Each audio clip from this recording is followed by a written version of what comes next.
All right, so let's start this broadcast with a big story that's in fact coming from the United Kingdom, where Grant Shapps has now been named as the new British Defence Secretary. He's replacing Ben Wallace, who served in this role for more than 4 years. Now, this is the fifth job for Shapps in the cabinet in less than a year. In the Conservative circles, Shapps is described as a very versatile minister. Now, earlier, he'd served as an energy security and also as a net zero secretary. Before that, for a very brief period of time, he'd also served as the Home Secretary. And before that, he'd held the positions of Transport Secretary and the Conservative Chair. Former Prime Minister Boris Johnson has congratulated Shapps for his new role. While thanking Ben Wallace for his services, reports now suggest that Shapps can also help ease tensions between the Downing Street and the Defence Ministry. The former Secretary Ben Wallace officially tendered his resignation, but Wallace said that gains to his military and political career have in fact come at a personal toll to him and to his family. The Ben Wallace had announced earlier that he would be leaving his current position at the next cabinet reshuffle. The three candidates were earlier touted as the Tory favourites for the job: the Armed Forces Minister James Heappey, the Chief Treasury Secretary John Glenn, and the former Defence Secretary Liam Fox. However, Downing Street shot down all of those projections by appointing Shapps.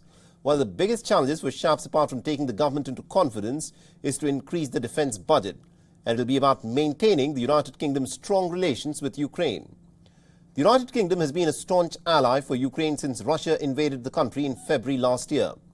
Weapons, equipment, etc. have been pumped in, besides assurances of moral support.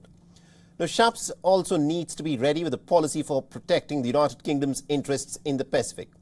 The AUKUS deal with the United States and Australia is essential for Britain to maintain its relevance in the region. And our correspondent Alex Izat has been tracking the story very closely for us and has sent us this report from London. Listen in.